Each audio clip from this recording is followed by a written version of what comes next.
D&D number 9, The Circle of Life in Jesus' Name, Chapter 14. Miss Maddie had again put out a farewell lunch that made everyone sorry that they had to leave and asking for recipes. They adjourned into the living room lobby area to relax and digest and to pray together before the Kinos had to leave. Gabe excused himself for a few minutes. The conversation turned to the little plan that they'd put into place to turn any negative publicity away from Gabe. They also discussed the tournament that had started the whole thing and the fact that Ricky had lost to his father. "Rick, you know that tournament came right down to the wire," Eric said. "It could have gone either way. I've spoken to Justin, and he told me how you came to each decision, and I would have done the exact same things. You are not less than me in any way. I've been teaching longer than you, but you've been lighting up the world in ways that I cannot compete with. I haven't had the time to tell you lately, though I certainly should have made the time. Let me just say, Rick, I am so very proud of you. And your talk today, it was perfect and inspirational." "Hear, hear," John, Keegan, and Chaz said at the same time. Jake reached over and took Lena's hand. She smiled at him. "Did today measure up to what you imagined?" she whispered. "It far surpassed," he whispered back. Shelley caught Lena's eye and smiled. "If I can do anything for you, Lena, you just want to talk, please call me." "I will, I promise. Thank you for coming here to help me. It's been a grand time, and I'm glad we were able to come." Jeffy came up behind Lena's chair and placed her hands on Lena's shoulders and leaned down to put her head against hers. "May I read you?" Jeffy asked. Lena nodded. She felt an immediate peace come over her, and her eyes filled with tears, and Jeffy smiled and pulled away. "I think you're going to be just fine. If you have any setbacks, call me immediately." "I will," Lena said. "I'm going to go up and change out of these clothes," Taylor announced. "Wait, honey," Bree said. "Come sit down next to me a minute and let us get some pictures." Sighing, Taylor sat back down. She looked up to see the Tanner twins, all with their phones out. They were giggling. They didn't seem to be taking pictures. They seemed to be videoing. Other people were taking pictures, though. She frowned, wondering what was going on, but smiled as little Iris came to her. "This is for you," she said in her little munchkin voice as she held out an envelope. "Well, thank you," Taylor said sweetly. She opened the envelope and read the plain white card inside. "Read it out loud," Ricky said. Taylor's expression was one of confusion. "It says, 'I would travel around the world,' and that's all it says." She looked up to see little Erlyn come forward and hand her another envelope. Taylor opened it and read aloud, "To see you again." She looked around, searching for Gabe, but she didn't see him. Matt Stewart then stepped forward and handed her another envelope. Taylor opened it and read aloud, "Will you travel across the country?" She looked up, still didn't see Gabe, but saw Charlie Stewart approach with a smile. He handed her another card and leaned down to whisper to her, "Please say yes." She opened Charlie's card and read aloud, "To go to prom with me?" Signed by Gabe. She lowered the card, and there he was, in a suit and tie with a bouquet of pink roses. He reached out his hand to pull her to her feet. He offered her the flowers and raised his eyebrows in question. She said, turning to her parents. "Can I?" Bree smiled. "It's may I, and yes, of course, we'll get you here." She turned back around, smiling. "Yes!" She jumped into his arms. He lifted her and spun her around, and everyone applauded. After that, bags were gathered and loaded, and goodbyes were said, and hugs abounded. Gabe didn't care that they were in public. He pulled Taylor close and kissed her. "I can't wait to see you again," he said softly. "I don't want to go," she moaned. "I'm going to miss you so much." "Me too. I'm going to miss you too." She giggled. "I know what you meant." She laid her head on his chest. "Hold me one more time." He quickly glanced up at her parents, but they seemed to be distracted as they were saying goodbye to all the others. He wrapped his arms around her and hugged her hard, and when Ricky approached, Gabe let her go. Ricky held out his hand. "Gabe, I guess we'll see you in 4 weeks. Yes, sir. And thank you so much, sir, for making that happen. Ricky nodded. Don't hurt her. No, sir, I wouldn't dream of it. Just always be honest. That's the main thing, with her and with yourself. Gabe nodded, trying hard to understand completely what he was saying. He guessed Mr. Keno meant that if Gabe decided he didn't like Taylor anymore, he needed to be honest and let her know. Gabe didn't see that happening anytime soon. Bree approached and hugged Gabe. Take care, sweetie, she said, and Gabe smiled. Sweetie? He certainly didn't think of himself as sweet, and he hoped nobody else did either. Thanks, Mrs. Keno, Gabe said. Oh, I mean, Mrs. Adams, right? She laughed. No, you had it right. Legally, I'm Brianna Adams Keno. The public knows me as Brianna Adams, but I'm very proud to be a Keno. Well, I don't blame you. I would be too. You be proud to be a Tanner. Yes, ma'am, I am. I'm very proud of my father, of my family. She put her hand on his face. You're a good kid, Gabriel Tanner. I can't think of anyone better for my daughter to be interested in. Thank you, ma'am. When everyone had said their goodbyes to everyone else and Grandmaster Keno had given his last admonishments to the men, the Kenos took their leave. Gabe watched them drive away, headed to the airport. He already missed Taylor. It was going to be a hard 4 weeks. He'd have to focus on his schoolwork, his baseball, and mostly on making decisions about what he wanted to do with his life. Yeah, that would be a good idea. New scene. April 15th, Monday morning, State Highway 16 approaching Orchard Hill, Georgia. Jake had 443 miles to think about Melena Stewart. He decided to take his bike to the Marine Corps base at Camp Lejeune, North Carolina. 400 miles was doable. He left Pine Forest at 0200 hours after about 4 hours of sleep. He would arrive at Camp Lejeune by 0900 easy. The 2.5 weeks he'd been on leave had been a little crazy from the moment he'd stepped off the bus. Somehow, in those 2 weeks, he'd fallen in love with the girl of his dreams, who also happened to be his childhood crush. Crazy. He thought about her sweet face when he'd kissed her goodbye last night. He'd had dinner at her house. She asked him to stay with her, but he turned her down. He needed to get some rest before he rode over 400 miles on a bike. So he took her outside on their big front porch and kissed her goodbye. Man, it was hard. Now it was time to focus on the training and get back to her, ASAP. New scene, April 16th, Tuesday evening, Pine Forest, Georgia.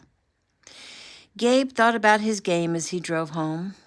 There was still a lot of people there, and they were still wearing Team Gabe shirts.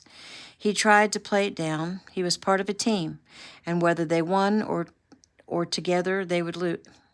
He was part of a team, and together they won, or together they would lose. He'd asked the coach if he could speak to the team before the game. He apologized to his teammates for all the craziness and for the Team Gabe shirts and informed them that new shirts were coming out with Pine Forest Rebels on the front and whichever team member's name on the back, and all proceeds would go to the Pine Forest High School Athletic Department. That was one part of the publicity plan that would at least make his life a little easier. The team was gracious about it. Apparently, they liked all the publicity and playing in front of a large crowd, and they liked the idea that shirts would be available soon with their own names on the back for their families to wear to the games. The bad part of tonight's crowd, Gabe thought, was the few political signs that he'd been warned could appear. He hadn't seen them, but he'd been told that the people holding them were outlining the street, decrying the ownership and use of guns. There were only about 10 people, though Gabe didn't know if that was considered a few or a lot. The game itself, they'd won against the Lakeland Pirates, but just barely. He'd done okay, no errors. First at bat, he was HBP. The pitcher was immediately ejected. The guides in the Rebels' dugout hurled threats and insults at the other team, but were kept from charging the field. Gabe didn't mind. Fine with him if he gets on base, because he's going to find a way to score, which he did. He was advanced to second by a base hit and to third on a long fly ball to right, and he stole home. Second at bat, however, he struck out, and third at bat, he ground out. Not so great, but they won 2-1, thanks to Peyton's homer. Gabe decided he'd stay late after practice tomorrow and get in some extra BP. New scene, April 19th. It's Friday, noon. State Highway 172, approaching Sneed's Ferry, North Carolina. Jake gunned the engine of his Indian Roadmaster. If he drove hard, he could make it back maybe by the middle of Gabe's game. Lena would be there, and she wasn't expecting him this early, so it would be a great surprise. They'd been dismissed early, and he had no problems with that. He thought of Lena at the game. She was such an athlete herself. She'd played softball and volleyball in high school. She was an equestrian. She could shoot. She was quite the girl. Add the fact that she was drop-dead gorgeous, and he was a very lucky guy. He thought about his Uncle Chaz asking him to slow down and let her heal. He wondered how long he had in mind because Jake was chomping at the bit to ask her to marry him. For just a minute, he had the thought that if he didn't hurry, she might get interested in someone else. But what was he thinking? She'd been waiting for him for years. Still, he didn't want her to have to wait on him much longer. Maybe he should explain that to Uncle Chaz. New scene. It's still April 19th, Friday evening, Pine Forest High School, Pine Forest, Georgia. Gabe smiled. The new shirts were a huge hit. It was amazing how fast things could get done when you have celebs like the Kinos working in your corner. The crowd was covered in their new red, white, and blue school colors. It was a beautiful thing. Gabe knew that a lot of the people wearing those new shirts didn't even go to his school. He also knew most of them still had his name on the back. But at least it was on the back. He looked up to see his father in his usual place. He tipped his hat as always. His mom and Iris blew kisses, and he waved at them. 3 of his older sisters had dates with them, and Daisy sat with Lena, calling his name and waving. He waved back and turned away, briefly thinking of Taylor, and then telling himself to focus. After tonight, the next 4 games would be away games, and he wanted to make a good showing tonight against the Cedar Mill Eagles, one of the state's powerhouses. 20 minutes later, Gabe stood on first base brushing off his shirt for the 5th time following a pickoff attempt.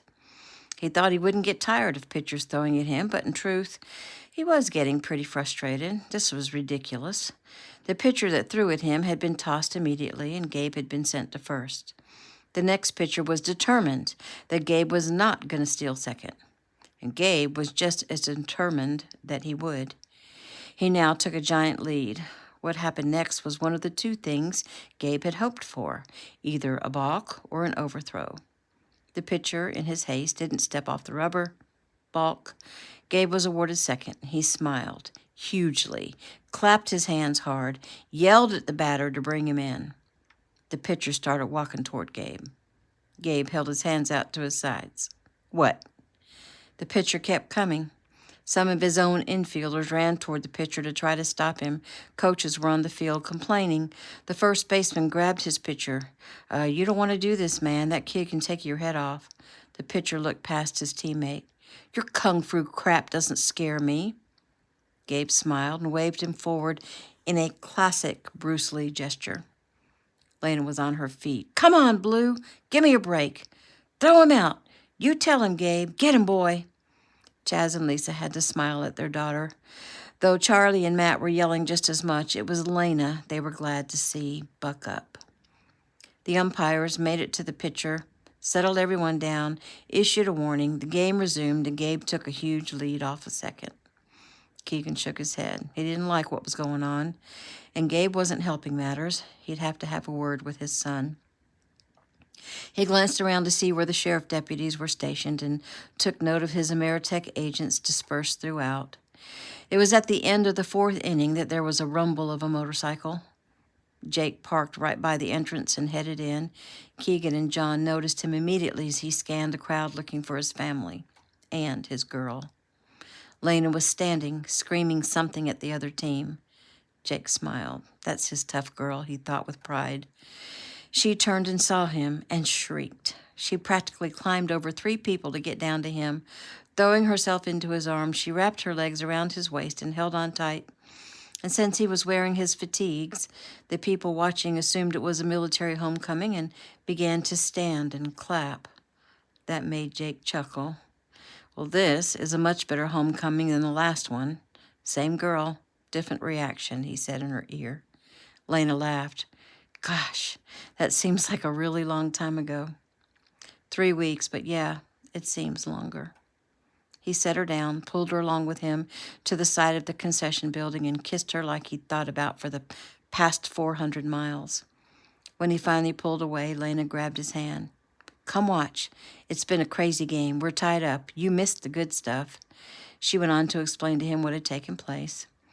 But the rest of the game went by without incident. Gabe's extra batting practice paid off, and he left with a single and a triple and, of course, the HBP. In the field, he was stellar as usual. Someone might think he was leading a charmed life, but he knew it was blessed, not charmed. After the game, his family hugged him, complaining how sweaty he was. They'd planned a big family dinner at the inn, and Gabe was really tired. It had been a long week. He'd worked really hard. Besides the 2 games, a martial arts class, having to put new brake shoes on his truck, and a regular chores at home, he also had a term paper due next week. His family and friends all headed home. Gabe promised he was right behind. He just had to get his truck out of student parking. Jake and Lena intended to stop at the grocery store and pick up some ice cream for the large group of people. They hopped on his bike and took off. Gabe got to his truck and headed home. The inn was only a little over 4 miles from the school. Gabe was about halfway there when he heard the thump, thump, thump of his tire going flat. Sighing deeply, he pulled over. It was pitch black on the country road he was on. He grabbed his flashlight and climbed out of the truck. Shining the light on the rear driver's side tire, he examined it and realized his tire had been sliced. He cursed, but looked up when he saw headlights coming. It was a tan-colored van. They slowed down and pulled to a stop right next to him. The passenger side window rolled down. It was 2 women. Hey, need help? They asked. No thanks, I got it, he said, just a flat. The side door of the van slid open, and before Gabe could even register what was happening, 4 men jumped out, 2 with semi-automatic rifles and 2 with handguns, all pointed at Gabe, who immediately threw his hands up. Whoa, what's going on? Gabe said. Get in, one of the men said. Gabe glanced into the van. He knew if he complied, there was a chance he may never see his family again. Thinking there was no way they could see him on this dark road, he turned and took off. But the very first shot that was fired hit him in the back of his leg, and he went down. The 4 men ran to him, each grabbing one of his limbs. He struggled against them, but 4 large men against 1 wounded kid was not good odds. They tossed him into the van, jumped in, and took off. Jake and Lena came over the hill just in time to see what looked like men fighting on the side of the road. And then they all got in a van and it sped off. But as they neared, they both realized it was Gabe's truck on the side of the road. Jake gunned his motorcycle, and in no time he was coming up on the back of the van. There was no tag. About that time, the back doors opened, and when Jake saw what he was looking at, he swerved away, braking hard. He came to a stop and pulled his phone out. Lena, call your dad, he ordered. Jake dialed Keegan. Hey, Jake, Keegan answered. Gabe's been taken by men in a tan-colored van, no tag, older model cargo van, Chevy. I saw it happening, couldn't get to him. Tried to follow, but they opened their back doors and are fully loaded. Had to swerve away to protect Lena. I'm dropping her by the side of the road and try to catch up. Lena got off the bike. Go, go, go, she yelled. He took off. New scene. When Gabe continued to fight as they tried to tie his wrists together inside the van, one of the men backhanded him into submission. He was losing consciousness, though he wasn't sure if it was from the bullet in his leg or how many times he'd been smacked in the head. The burning pain in his thigh was starting to grow, and he grunted with the pain. When it finally got to be too much, he slipped into oblivion. When he woke again, he was being dragged across a rough wooden floor, like the floor of an old barn, maybe. His wrists were tied tightly together with nylon cord. At least they were tied in front of his body. That part was good. They'd left a length of the cord dangling from his wrist, like a dog leash, and were using it to drag him. He tried to pull his arms in toward his body to ease the strain on his shoulders. He grunted in pain as the guy pulling him jerked on the rope, pulling his arms back out. He was in big trouble. He knew that. His father will eventually find him. He knew that too. He thought briefly about his father and mother and sisters and what they were going through. Had they figured out that he was missing yet? Had they found his truck? His poor mom was probably about to go bonkers. And did Taylor know? If she didn't, she would soon. Damn it, he muttered. He's not supposed to curse, and he sighed and closed his eyes. Sorry, Father. Listen, I know you know what's happening. Please help me, Father. In Jesus' name, he prayed, unable to keep the desperation from his voice. The man dragging him slammed him up against the side wall of the structure. He bent down with something tiny in his hand. Be still. I have to put this in your ear. Gabe tried to move away, but another man put him in a headlock, and the first man pushed a small earpiece into his ear. Test, 1, 2. Come in, Gabe.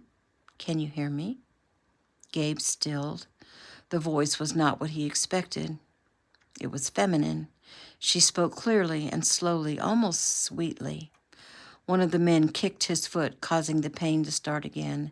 Speak if you hear her, he barked. I hear you, he said, breathing hard. How delightful. Gabe shook his head. Yeah, delightful, he thought. The woman who spoke sounded young, not any older than maybe his sisters. I know you're upset right now, Gabe, but this had to be done. Why? What did I do to you? Nothing, really. You just offered me an opportunity I couldn't refuse. Who are you? You'll eventually find out. For now, I'll be the one asking questions. Are you going to kill me? Well, now you just went straight to the heart of the matter, didn't you? One of the men stepped forward and kicked him in the injured thigh, and Gabe cried out in pain.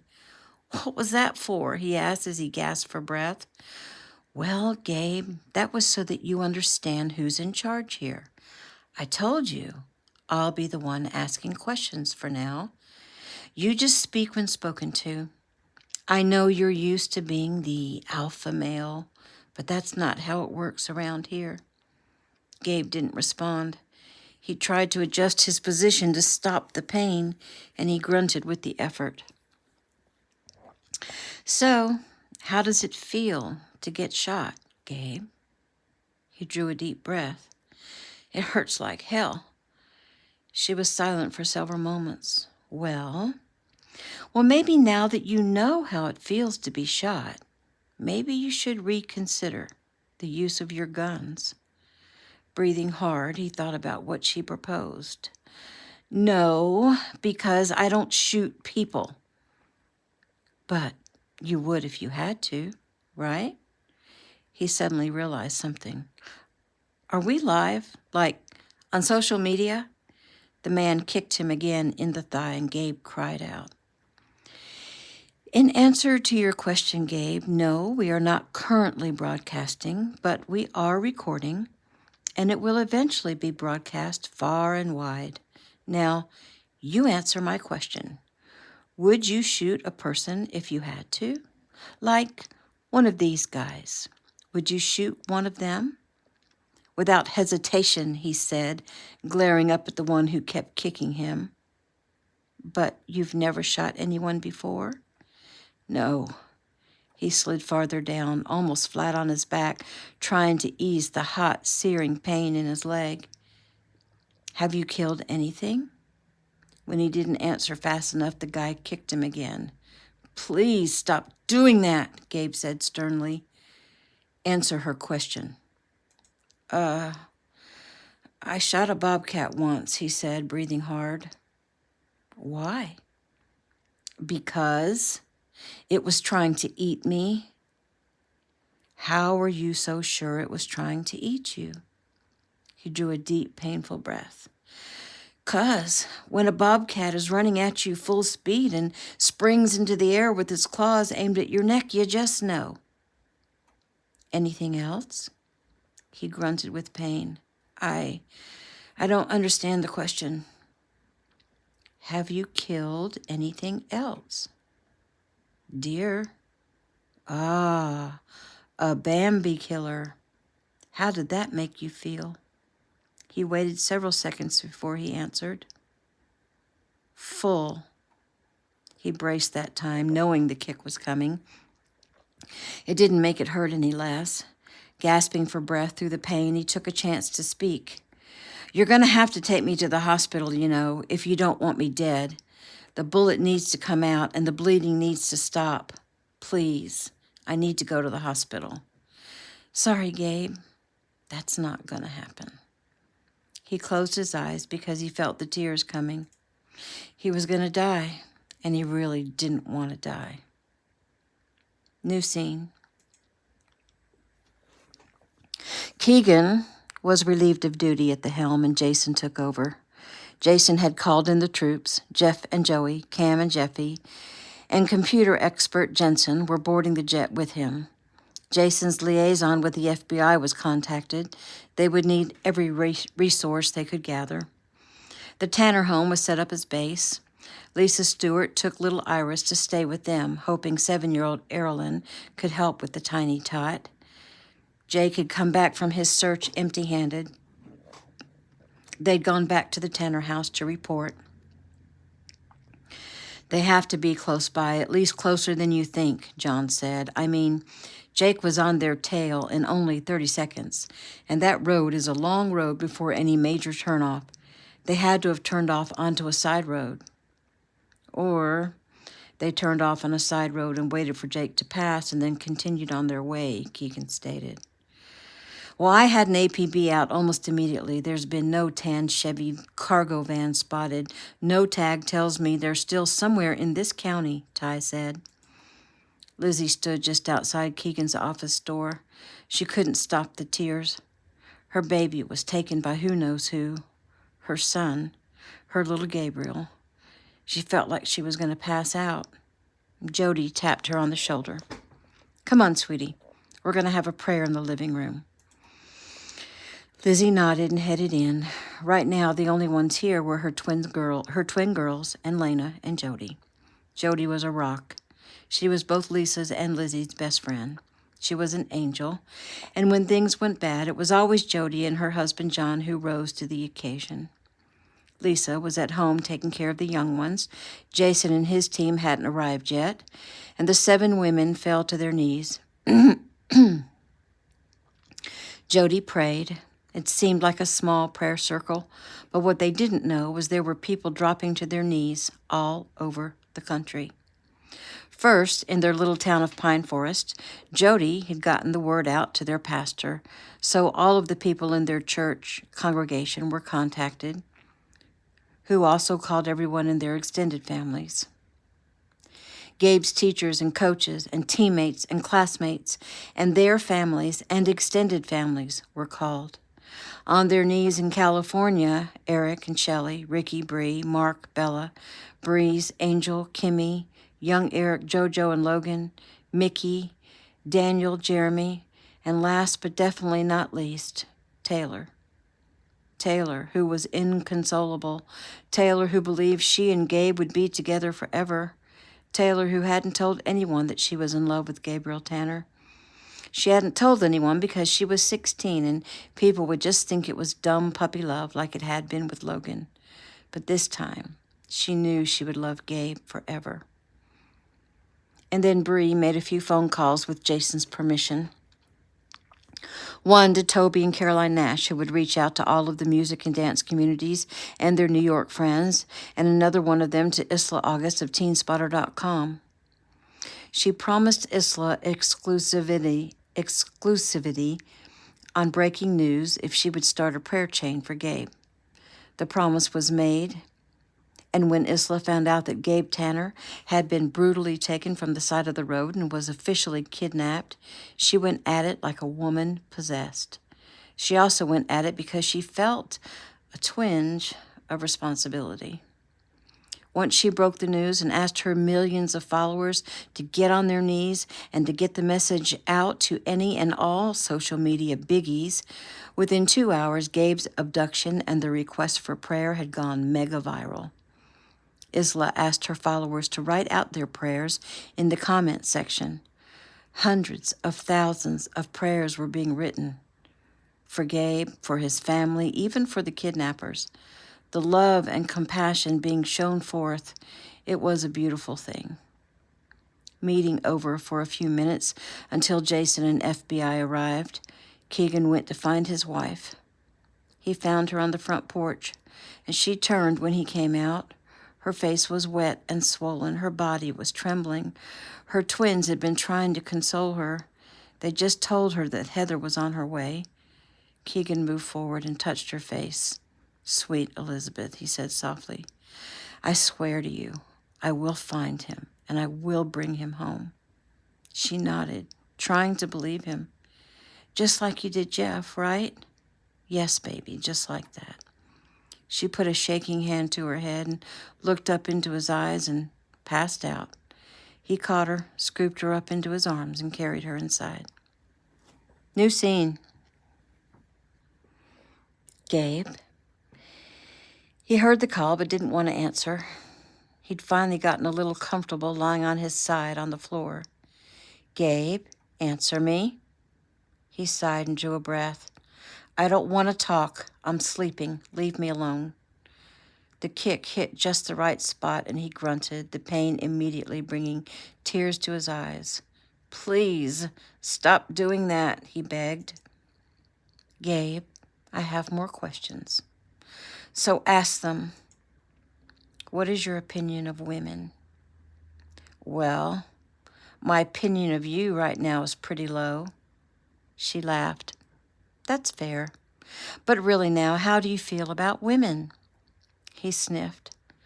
"Well, my mother is a woman, my sisters are women, and I love them very much." His voice broke, and it made him mad at himself for showing emotion, but he was thinking he may never see them again. "Is your mother abused?" "Abused? What are you talking about? You mean like by my father?" "Yes, I understand. He's a deadly man." "Oh, how stupid. My mother is not abused in any way. My father practically worships her. She's his partner in life, in everything. He would give his life for her, to protect her." To protect her? Why would he need to protect her? "Who knows?" he said, the exasperation evident in his voice. "For whatever comes up, a robber in the house or a snake in the garage, whatever." He was breathing hard and he rolled onto his back. "Please, can we stop talking now?" "Just a few more questions. I find you very interesting." "Yay. So your mother is unable to protect herself?" "I didn't say that."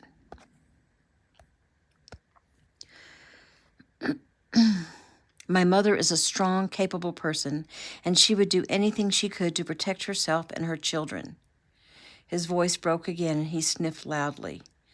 "But it's a man's job to protect his family, to protect the ones he loves, and to protect the innocent people who can't protect themselves." "It's a man's job, huh? Why is it a man's job?"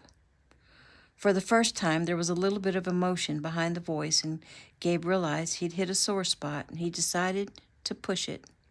"Because, like it or not, lady, men are stronger than women. I'm not saying that's a bad thing. It's not. It's just science. Testosterone and stuff, you know?" He closed his eyes as the pain in his thigh started coming back in a rush. "Well, regardless of what you think, Gabriel Tanner, I don't need a man in any way." "Well, how do you think you got born?" "By a woman." "How do you think that woman got pregnant?" It could have been through in vitro fertilization, she argued. Look, I'm just a kid, but even I know that even with that, there has to be sperm, and that only comes from a man.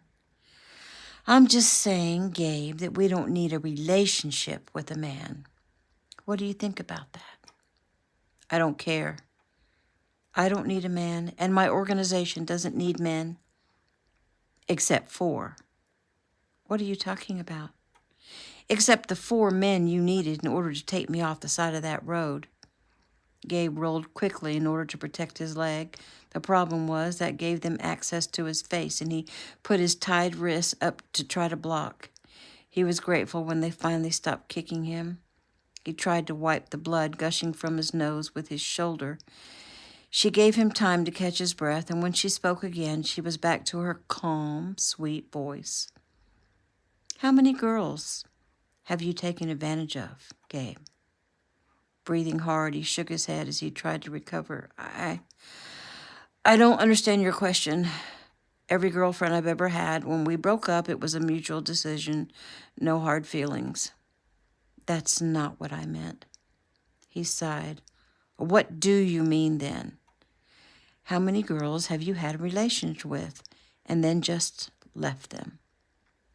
You mean sex? Yes. None. Yeah, right. Maybe you just don't realize that you hurt them. No, I'm telling you, there are none. Are you saying that I'm a virgin? Yes. She laughed a long time. Why is that so funny? He asked. Because here you are being called the ultimate male and you haven't even had sex. Well, there are 2 things wrong with what you just said, Gabe began. First, the ultimate male, in my opinion, is not a guy who's gone around having sex with every girl he meets. Anyone can do that. The stronger guy is one who has complete control over his baser instincts and can save himself for the girl or for the woman he marries. That's much harder and much more commendable, in my opinion. Interesting. And what was the second thing that was wrong with my statement? He took several deep breaths before he spoke. Because that lady called me that by mistake. She told me later that she was trying to call me the ultimate fighter, like in the UFC, but she forgot what it was called, and in the moment called me the ultimate male. It was all a mistake. I am not the ultimate male. I'm just a kid who, like a million other kids, like to do martial arts and play some ball. That's it. Nothing special. Grunting in pain, he rolled back to his side, his breathing shallow and labored. Gabe, why are you breathing so hard? I told you, if you don't get this bullet out of me and stop the bleeding, I'm going to die. That's what's wrong. He stopped and drew a deep breath. I'm dying. I can't catch my breath because I've lost so much blood, and with not enough blood in my body, I can't get enough oxygen. How do you know this? Are you pre-med or something? No, my mother is a nurse. That's a lie. Your mother is a singer. She used to be a nurse. Do your research, he barked, losing his patience. Please, whoever you are, he begged. You got to get me to a hospital. You have to do something, or I am gonna die. There was silence for several minutes. Okay, hold on. We're gonna fix you up. He closed his eyes. Thank you, Father, he whispered. And that is the end of chapter 14.